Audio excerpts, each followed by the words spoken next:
Saludos cordiales y afectuosos para toda la audiencia y para el Ministerio Verdad Adventista. Agradecemos a Dios por el estudio del trimestre del amor y de la justicia de Dios y por la lección número 12 programada para el sábado 22 de marzo.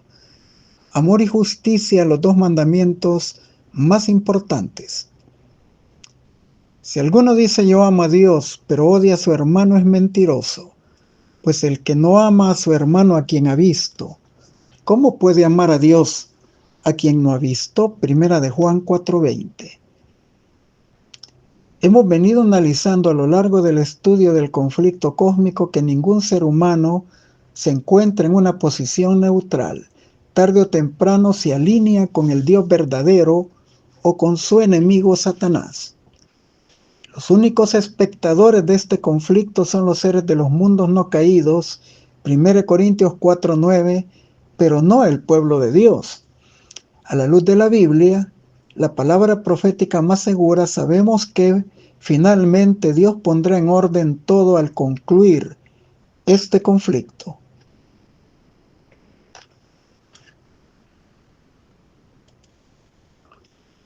Pero mientras llega ese momento, el pueblo de Dios debe de reflejar el carácter divino, ayudar a aliviar en lo posible cualquier sufrimiento que encontremos en nuestro medio. Hemos estado considerando que el amor y la justicia son inseparables, y Dios ama la justicia, por lo tanto, si le amamos a Él, amaremos la justicia, tendremos amor mutuo, nos preocuparemos por el bienestar de quienes nos rodean.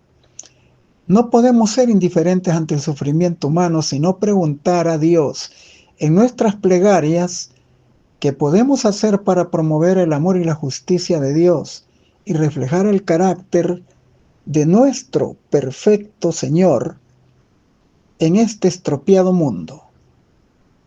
Hoy estudiaremos dos temas del amor y la justicia de Dios. Número 1, justicia, el vínculo inquebrantable del amor hacia Dios y hacia los demás. 2, cuando el amor y la justicia están desconectados. Y 3, el amor a Dios por la justicia y lo más importante de la ley. Finalizando, como es nuestra costumbre, con las aplicaciones pertinentes. Comencemos con justicia, el vínculo inquebrantable del amor hacia Dios y los demás. Dios en su palabra ha dado abundantes instrucciones acerca de lo que podemos hacer corporativamente e individualmente para promover el amor y la justicia de Dios en nuestro mundo. En Mateo 22, del 37 al 40, se narra la interrogación de un intérprete de la ley a Jesús acerca de cuál era el primer y gran mandamiento de la ley. Y Jesús respondió: amarás al Señor tu Dios con todo tu corazón y con toda tu alma y con toda tu mente. Este es el primer y gran mandamiento. El segundo es semejante: amarás a tu prójimo como a ti mismo. De estos dos mandamientos depende toda la ley y los profetas. En la explicación propia de Jesús, el primer y gran mandamiento explica las demandas de Dios en los primeros 4 del Decálogo, de la primera tabla de la ley. Norman nuestra relación con el único Dios verdadero. Y añadió en el segundo mandamiento la explicación de los 6 restantes del Decálogo de la segunda tabla, y que son los que norman nuestra relación con nuestro prójimo. La respuesta de Cristo fue satisfactoria y perfectamente comprendida por el intérprete de la ley. Ahora en Mateo 19, del 18 en adelante, vemos la entrevista del joven rico con Jesús, quien manifestó su anhelo por la vida eterna. Jesús fue más explícito con él en su respuesta. Le detalló algunos de los mandamientos de la segunda tabla del Decálogo,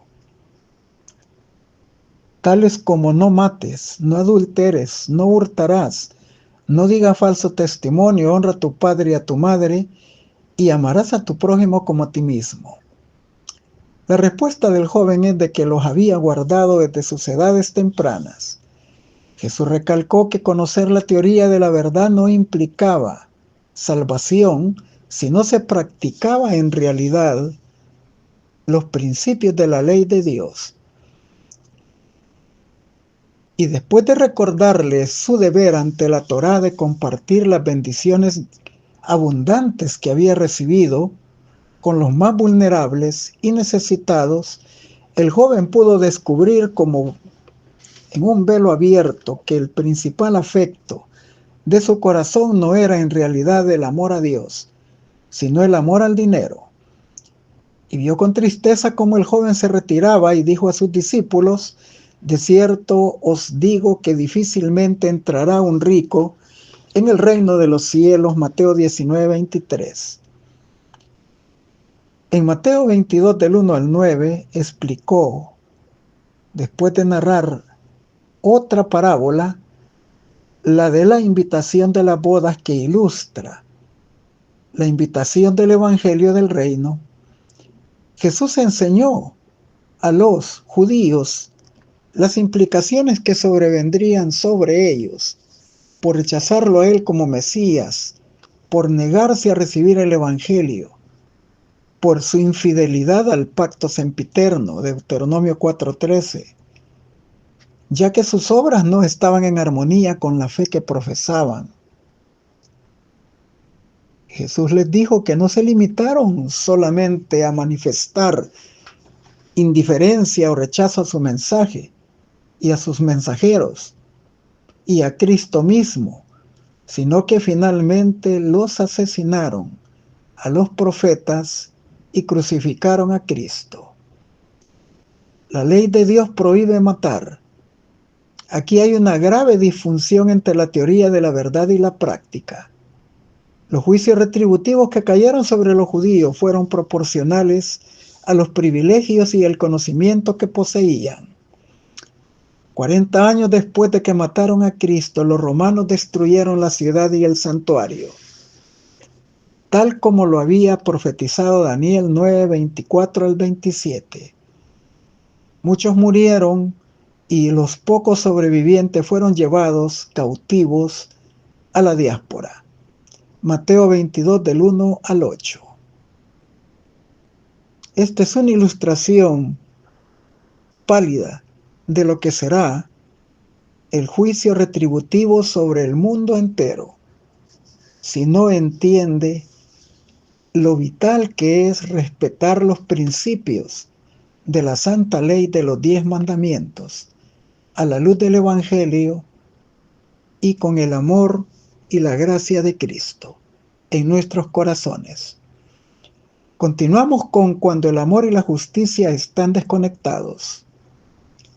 El estudio nos aclara que las buenas intenciones no son suficientes y que la alta profesión de fe carente de frutos condena. El apóstol Santiago desafía a los que arrogantemente pretenden poseer una gran fe, diciéndoles: muéstrame tu fe sin tus obras, y yo te mostraré la mía por mis obras. Santiago 2:18. Y luego Pablo en el capítulo 11 de Hebreos, en la galería de los héroes de la fe, explica cómo cada uno de ellos desarrolló una fe que venía acompañada de las obras correspondientes.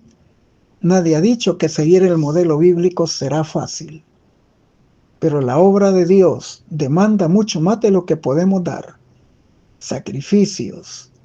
Pero esta es la única manera de saber que en verdad le amamos a Él y a nuestro prójimo.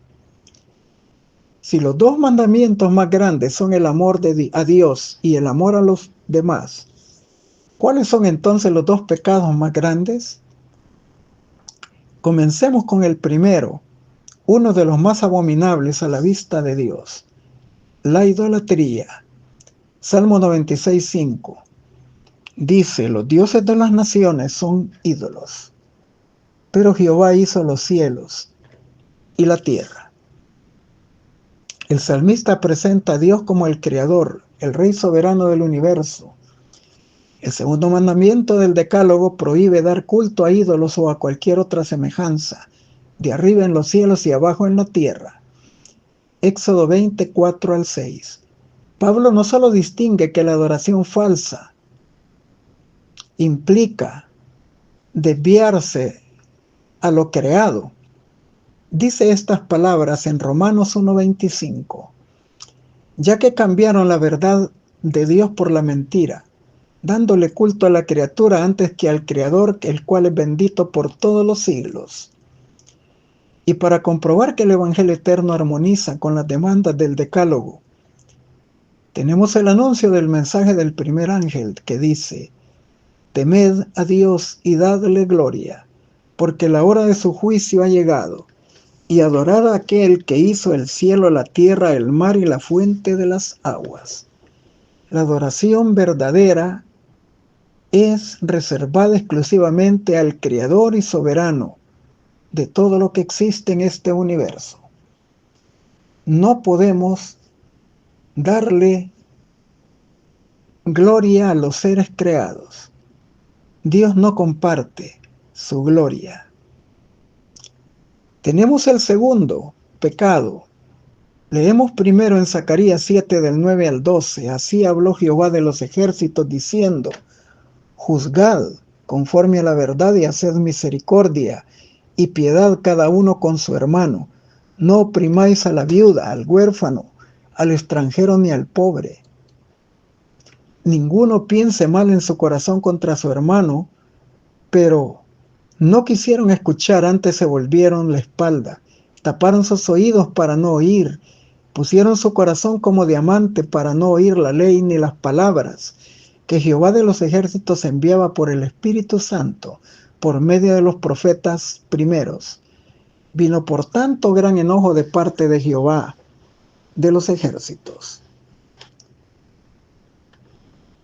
El cerrar el corazón y endurecerlo como pedernal o como diamante en contra del prójimo, en contra de los hermanos de la fe, es una clara manifestación de la ausencia del amor. Y Dios hará justicia a los agraviados muy pronto. Acerca de esto, Primera de Juan 3:15 aclara el peligro. El que aborrece a su hermano es un homicida, y ningún homicida tiene vida eterna permanente en él. No se pueden cumplir los mandamientos de la ley de Dios si no se ama a Dios y a los demás. Primera de Juan 4:20-21 también afirma: si alguno dice yo amo a Dios pero odia a su hermano, es mentiroso. Pues el que no ama a su hermano a quien ha visto, ¿cómo puede amar a Dios a quien no ha visto? Y nosotros tenemos este mandamiento de él: el que ama a Dios ame también a su hermano. La palabra de Dios afirma que el ser humano fue creado a la imagen y semejanza de Dios. Por lo tanto, nosotros debiéramos ver en nuestros semejantes la imagen de Dios en ellos, especialmente a los de la familia de la fe. Si en lugar de esto manifestamos hostilidad en su contra y los maltratamos, debiéramos recordar que estamos afrentando a su Creador. Continuamos con el amor a Dios, amor de Dios por la justicia y lo más importante de la ley. Las Escrituras aclaran a lo largo del Antiguo y del Nuevo Testamento que Dios ama la justicia y odia el mal. Salmo 33:5, Salmos Isaías 61:8. Dios manifiesta su justa indignación, su justa ira contra los victimarios y opresores, al tiempo que muestra su amor y cuidado constante hacia los oprimidos y víctimas de injusticia. Tenemos ahora en el Salmo 82, Dios está en la reunión de los dioses y en medio de los dioses juzga. ¿Hasta cuándo juzgaréis injustamente y aceptaréis las personas de los impíos? Defended al débil y al huérfano, haced justicia al afligido y al menesteroso, librad al afligido y al necesitado, libradlo de la mano de los impíos. No saben, no entienden, andan en tinieblas, tiemblan los cimientos de la tierra. Yo dije, vosotros sois dioses y todos vosotros hijos del Altísimo, pero como hombres moriréis y como cualquiera de los príncipes caeréis. Levántate, oh Dios, y juzga la tierra, porque tú heredarás todas las naciones. El Salmo 82 es una acusación que Dios hace contra la injusticia y la corrupción en la administración judicial de los jueces que gobernaban Israel. Contiene lecciones para todos los hijos de Dios en lo que atañe a su trato mutuo. Para referirse al Dios verdadero, los escritores bíblicos usan el hebreo Elohim, pero también a las personas en quienes Dios delega la autoridad de administrar justicia. Y ahí podemos leerlo en Éxodo 21, 6, 22, 8 y 9.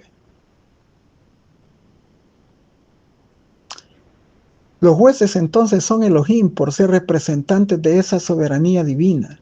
Éxodo 7:1. En el Salmo 82, para distinguir a Dios y los escritores y a los jueces, los escritores usan dioses minúscula. Jesús en Juan 10, 34, 35 aplicó el Salmo 82 y se refirió a los que recibieron la ley, la Torá, las escrituras, como dioses, porque administraban la justicia de acuerdo con ellas. El Salmo presenta a Dios tomando su lugar como quien convoca una asamblea en una reunión de dioses o de jueces. Ellos sabían que la Torá prohibía terminantemente que ellos mostraran parcialidad o preferencia por las circunstancias, ventajas o posición de alguno, por detrimento del otro. Levítico 19:15, Deuteronomio 1:17. Debían escucharse todas las causas y tomar decisiones justas. Isaías 1:23, Jeremías 5:28.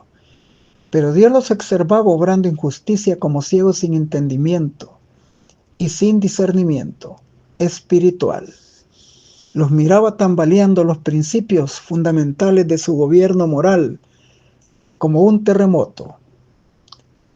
Cuando la legislación es injusta, no se ve la esencia del gobierno moral, no se reflejan los principios del reino celestial, sino la anarquía. Aunque se consideran personas de mucha jerarquía, morirán como todos los infieles. El salmista le pide a Dios recupere el control de todos los reinos del mundo, porque a Él le pertenecen. Y efectivamente, eso es lo que dice Apocalipsis 11:15. Los reinos del mundo han venido a ser de nuestro Señor y de su Cristo. Y en Daniel 2:44 y 45, el Señor ha demostrado también de que muy pronto el reino de los cielos desmenuzará totalmente los reinos temporales impíos, pero su reino será eterno y no será dado a ningún otro reino. Es el reino de gloria de Cristo y de sus santos. No es ningún secreto lo que Dios desea y exige de quienes pretenden amar a Dios y obedecerle. Lo especifica claramente en Miqueas 6:8. Hombre, Él te ha declarado lo que es bueno. ¿Y qué es lo que pide Jehová de ti? Solamente hacer justicia, amar misericordia y humillarte ante tu Dios. Este principio se repite en toda la Escritura. En esto conocerán todos los que ustedes son mis discípulos y se aman unos a otros. Juan 13:35. Los profetas bíblicos subrayan continuamente el llamado de Dios a practicar la justicia en la sociedad. Justicia, el vínculo inquebrantable del amor hacia Dios y los demás.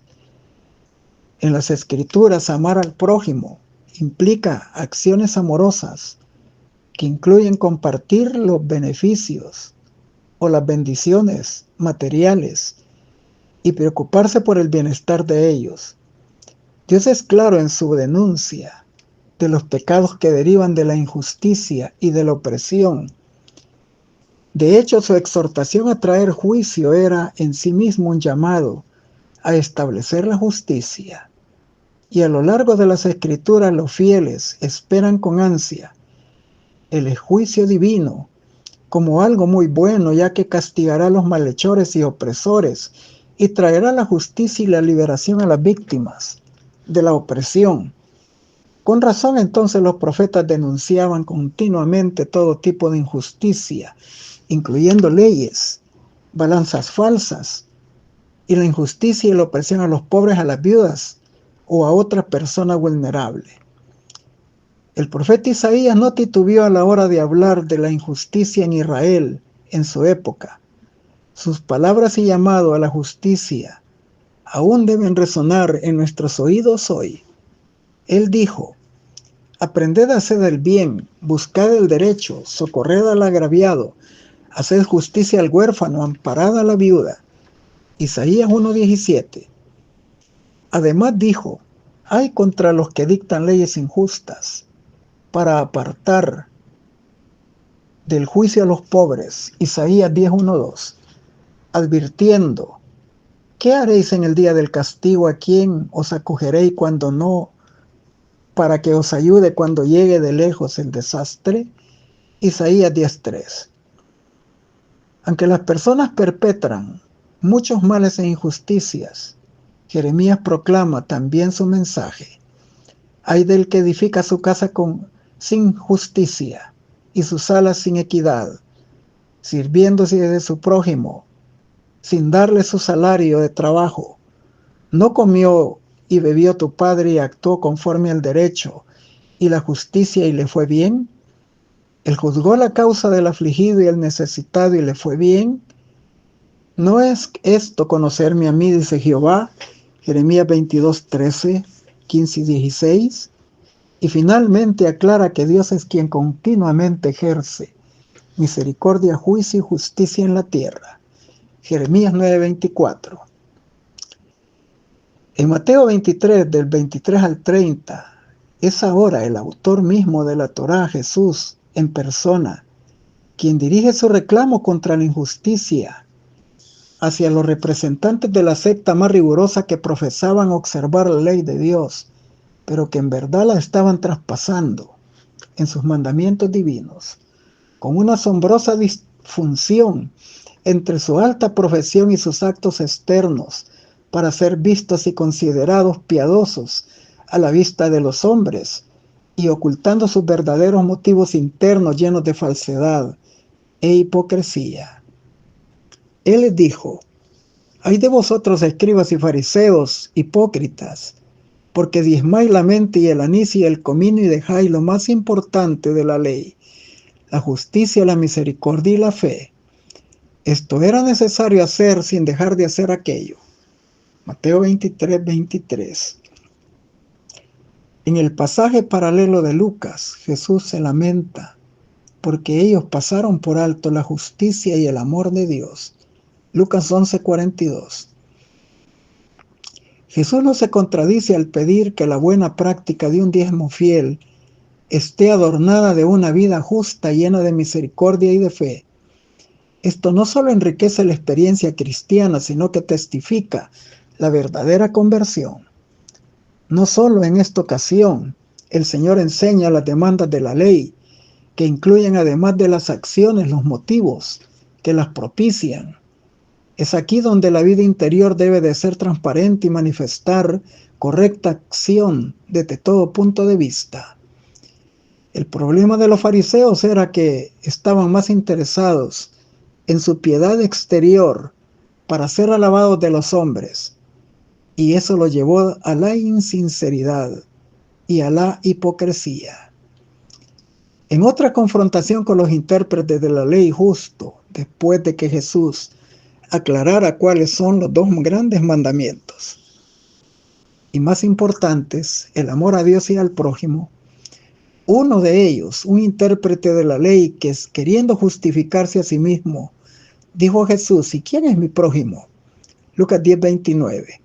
En respuesta a esto, Jesús contó la parábola del buen samaritano. El relato era conocido por todos. Era un relato reciente. Un judío del pueblo de Dios había sido asaltado y dejado muerto a su suerte en el camino rural por los malhechores, para que fuera devorado por animales. Más tarde pasó un sacerdote, maestro de la ley del amor, vio la escena y sin tomar ninguna acción se retiró del lugar como si nada hubiera visto. Aunque no lo hirió, dejó a su compatriota, que ciertamente era un extraño a su suerte como los asaltantes. Después un levita pasa por el mismo camino. Era también un funcionario importante para los rituales y ceremonias del templo. pero hizo lo mismo que el sacerdote y los delincuentes, dejando a su compatriota moribundo a su suerte. De hecho, los delincuentes lo asaltaron y lo dejaron mal herido, a su suerte, esperando que las fieras terminaran el trabajo, devorándolo. Pero el sacerdote y el levita eran peores que ellos, porque se dieron cuenta de que el hombre estaba aún vivo. Conocían las demandas de la Torá, especialmente a ellos como dirigentes, y le abandonaron a que muriera. Pero luego interviene un tercer personaje, un extranjero considerado enemigo religioso de ellos, que se detuvo, tomó medidas, se encargó primero de las heridas, revivió al judío tanto como pudo, lo montó en su caballo y lo llevó a una posada, la más cercana. Hizo arreglos financieros para su cuidado. Hizo aún más, a la vuelta venía a ver cómo se recuperaba y pagar lo que faltaba por las atenciones. Este enemigo religioso de los judíos actuó con el espíritu correcto de la empatía, la misericordia y el amor y ayudó a uno de los que lo consideraban su enemigo. Tuvo un mejor corazón que muchos cristianos modernos. ¿Qué nos enseña esto? La mayoría de nosotros conocemos la teoría de la verdad, sabemos lo que debiera ser un adventista del séptimo día, en circunstancias tales, pero usualmente no hacemos nada. Pensamos siempre que habrá otro adventista disponible que lo hará, pero Dios nos demanda individual y corporativamente que hagamos el bien independientemente de cuántos más de nosotros se hallen cerca o lejos del escenario. Debemos hacer el bien sin importar a quién sea. Enseña Jesús que Él es misericordioso con las personas y nosotros también debemos serlo. Quizá nuestro problema hoy esté en las relaciones humanas, en la empatía, en dar un buen trato a quienes nos rodean, fuera y dentro de la iglesia. Somos el pueblo que debe más que otro pueblo enseñar a demostrar la practicidad y la eficacia y la eficiencia del amor. En nuestros hogares debe de haber amor. En la iglesia debemos tratarnos con amor mutuo. En el trabajo debemos de ser ejemplos de amor hacia los demás. En la sociedad en que vivimos debemos tener amor práctico. Entonces el mundo creerá en nosotros y tendremos el poder del Espíritu Santo. ¿Qué es la ley de Dios? El conjunto de los 10 mandamientos resumidos en un solo principio, el amor. Ahora bien, la cuestión de las leyes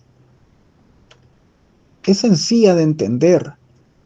Todo es una cuestión de relación entre personas inteligentes, obviamente.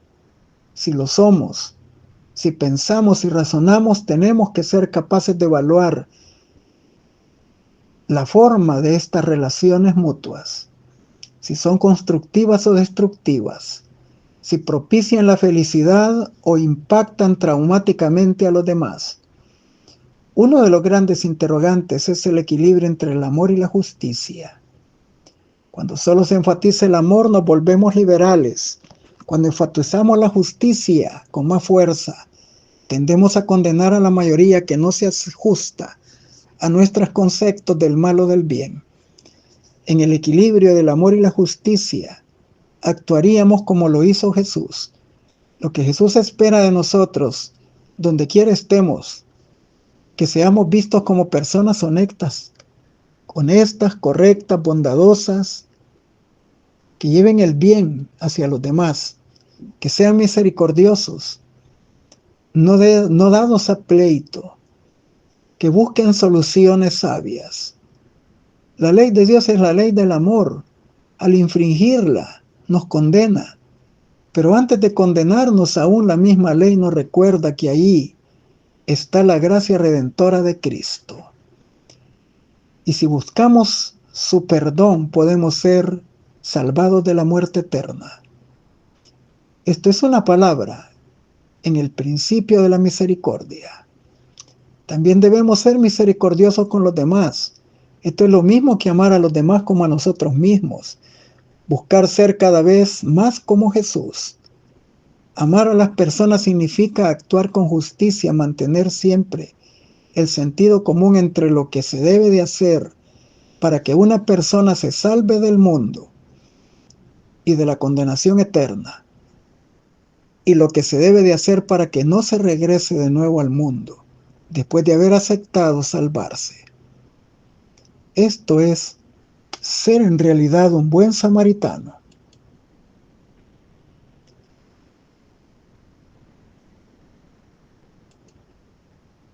Jesús no se limitó a hablar únicamente de la justicia, sino que la trajo. Él será el cumplimiento del llamado y del anhelo profético de justicia. Isaías 61, 1, 2, Lucas 4, 16 al 21. Él es el deseado de todas las gentes, de quienes lo reconocen especialmente. Es su libertador de su cautividad. Jesús se humilló a sí mismo, se identificó con quienes estaban bajo el pecado, sin ceder al pecado en ningún específico. Derrotó al enemigo entregándose por amor para establecer la justicia y a la vez ser visto como quien es justo y el que a la vez justifica a los creyentes. ¿Cómo podemos afirmar que nos preocupa la ley por la que Jesús murió, si no nos preocupa lo que Cristo llama lo más importante de la ley? Vemos al sacerdote y al levita de la parábola del buen samaritano presumiendo seguir normas de pureza, pero sin expresar compasión ni amor. Este vínculo inquebrantable del amor de Dios y de su justicia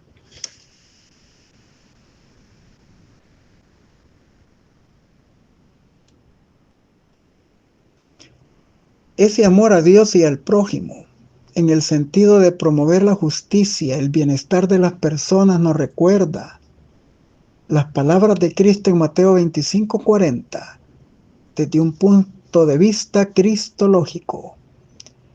En cuanto hicieron esto a uno de mis hermanos más pequeños, a mí me lo hicieron.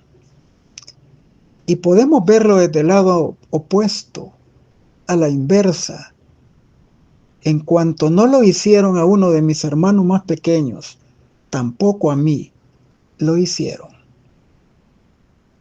En Mateo 22, del 35 al 40, Jesús subraya al intérprete de la ley que amar a Dios y al prójimo. Son los dos puntos de anclaje que sostienen todas las enseñanzas bíblicas de la ley y los profetas. De estos dos mandamientos penden toda la ley y los profetas. Nueva Reina Valera 2000. El Salmo 9, 8 y 9 proclama: Él juzgará al mundo con justicia y a los pueblos con rectitud. Jehová es el refugio del pobre en el tiempo de la angustia. Y el Salmo 146 del 7 al 9 añade: es el que hace justicia a los agraviados y da pan a los hambrientos. Jehová liberta a los cautivos. Jehová abre los ojos a los ciegos.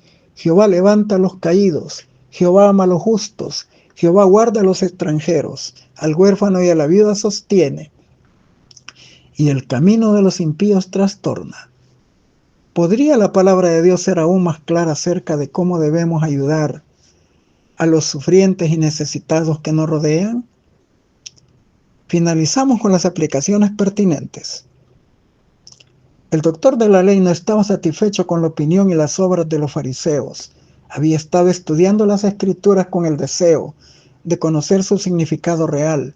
Tenía vital interés en el asunto y había preguntado con sinceridad: ¿haciendo qué cosa poseeré la vida eterna? En respuesta tocante a los requerimientos de la ley, pasó por alto el cúmulo de los preceptos ceremoniales y rituales. No se les atribuyó ningún valor, sino que presentó los dos grandes principios de los cuales dependen la ley y los profetas. Esta respuesta, al ser elogiada por Cristo, colocó al Salvador en un terreno ventajoso frente a los rabinos. No podían condenarlo por haber sancionado lo declarado por un experto, expositor de la ley. Haz esto y vivirás, dijo Jesús.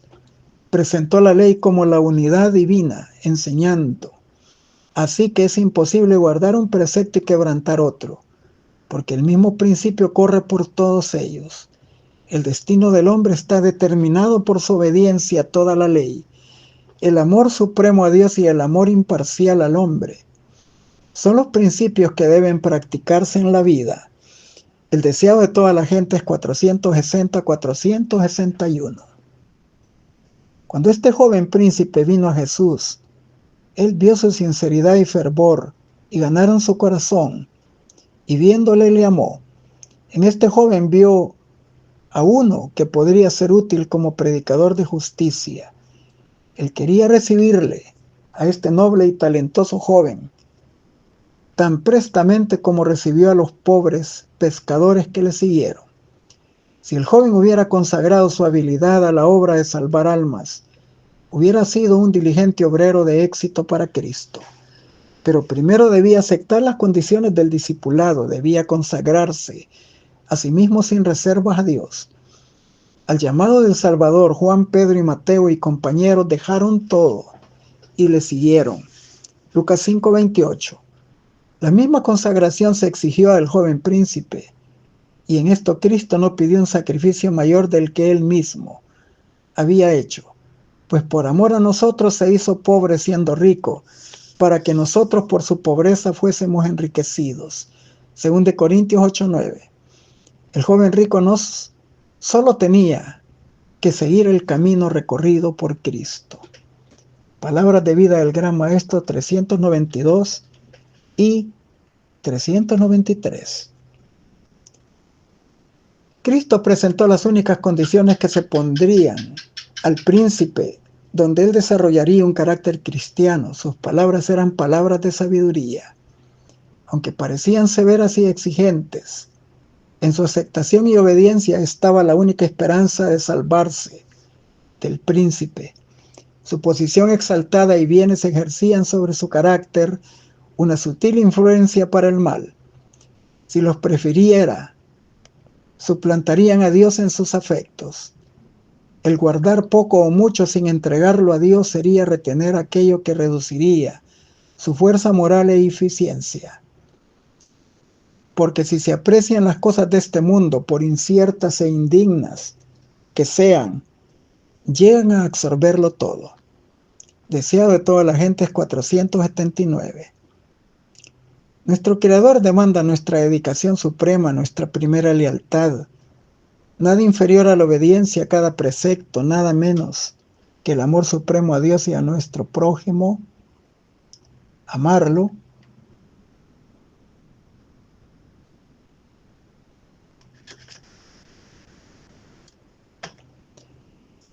como a nosotros mismos, puede satisfacer las demandas de la ley divina. Comentario Bíblico Adventista, tomo 2, página 1005-1006. El enemigo sabe muy bien que si no tenemos amor mutuo, puede alcanzar su objetivo y herir y debilitar a la iglesia, al provocar diferencias entre los hermanos. Los puede inducir a sospechar el mal y a hablar del mal y a acusar y condenar y aborrecerse. De esta manera se deshonra la causa de Dios, se arroja baldón sobre el nombre de Cristo y se le hace un daño a las almas de los hombres. No es la oposición del mundo lo que nos va a poner en mayor peligro. Es el mal albergado en nuestro seno lo que provocará nuestros más graves desastres. Es la vida carente de consagración de los medio convertidos lo que atrasa la obra de la verdad y arroja sombras sobre la iglesia de Dios. Cada día con Dios, 163. Cristo vino para dar al mundo un ejemplo de lo que podría ser la humanidad perfectamente unida con la divinidad. Presentó al mundo una nueva fase de la grandeza, cuando exhibió su misericordia, compasión y amor. Dio a los hombres una nueva interpretación de Dios. Como cabeza de la humanidad enseñó a los hombres lecciones de la ciencia, del gobierno divino, por los cuales reveló la rectitud de la reconciliación, de la misericordia y la justicia. La reconciliación de la misericordia y la justicia no implicaban ninguna transigencia con el pecado, ni ignorar ninguna de las demandas de la justicia, sino que dando su lugar debido a cada atributo divino se podía ejercer la misericordia en el castigo del hombre pecaminoso e impenitente sin destruir la clemencia de la reconciliación ni perder su carácter compasivo. Y la justicia se podía ejercer al perdonar al transgresor, arrepentido, sin violar la integridad de su ley. Mensajes Selectos, tomo 1, página 305. Los espías no se atrevían a contestar a Jesús en presencia de la multitud por temor a meterse en dificultades. Sabían que había dicho la verdad. Más bien que violar las tradiciones, estaban dispuestos a dejar sufrir a un hombre, mientras que aliviarían a un animal por causa de la pérdida que sufriría el dueño si lo descuidaba. Así manifestaban mayor cuidado por un animal que por el hombre hecho a la imagen de Dios. Esto ilustra el resultado de todas las religiones falsas. Tienen su origen en el deseo del hombre de exaltarse por encima de Dios, pero llegan a degradar al mismo hombre al nivel de las bestias. Toda religión que combate la soberanía de Dios defrauda al hombre de la gloria que le fue concedida en la creación y que ha de serle devuelta en Cristo. Toda religión falsa enseña a sus adeptos a descuidar los menesteres, sufrimientos y derechos de los hombres. El Evangelio concede alto valor a la humanidad como adquisición hecha por la sangre de Cristo y enseña a considerar con ternura las necesidades y desgracias del hombre. El Señor dice: haré más precioso que el oro al varón y más que el oro de Ofir al hombre. Isaías 13:12. Cuando Jesús preguntó a los fariseos si era lícito hacer bien o el mal en el sábado, salvar una vida o matar, les hizo confrontar sus propios malos deseos. Con acerbo odio ellos deseaban matarle, mientras él estaba salvando vidas e impartiendo felicidad a las muchedumbres. Era mejor matar en sábado, según se proponían ellos hacer, que sanar a los afligidos como él lo había hecho. El deseado de todas las gentes, 253. Que los que ocupan puestos de importancia se desprendan del espíritu inmisericordia que tanto ofende a Dios. Justicia y juicio son el cimiento de su trono. No suponga nadie que Dios ha dado a los hombres el poder para regir a sus prójimos. Él no aceptará el servicio de ningún hombre que dañe y desanime la heredad de Cristo. Ahora es el tiempo para que cada uno se autoexamine, se pruebe a sí mismo, a fin de que pueda ver si está en la fe. Investigad íntimamente los motivos que os mueven a la acción. Estamos ocupados en la obra del Altísimo. No entretejamos en la trama de nuestra obra una sola hebra de egoísmo. Comentario Bíblico Adventista, tomo 3, 1167-1168. En esto conocerán todos que sois mis discípulos, dijo Jesús, si estuvieseis amor los unos con los otros. Cuando los hombres no están vinculados por la fuerza o los intereses propios, sino por el amor, manifiestan en la obra una influencia por encima de toda influencia humana. Donde existe unidad constituye una evidencia de que la imagen de Dios se está restaurando en la humanidad, que ha sido implantado un nuevo principio de vida. Muestra que hay poder en la naturaleza divina para resistir a los agentes sobrenaturales del mal y que la gracia de Dios subyuga el egoísmo inherente en el corazón natural. Este amor manifestado en la iglesia despertará seguramente la ira de Satanás. Cristo no trazó a sus discípulos una senda fácil. Si el mundo os aborrece, dijo, sabed que a mí me aborreció antes que a vosotros. Si fueras del mundo, el mundo amaría lo suyo. Mas porque no soy del mundo, antes yo los elegí del mundo. Por eso os aborrece el mundo. Acordaos de la palabra que yo os he dicho. No es el siervo mayor que su señor. Si a mí me han perseguido, también a vosotros os perseguirán.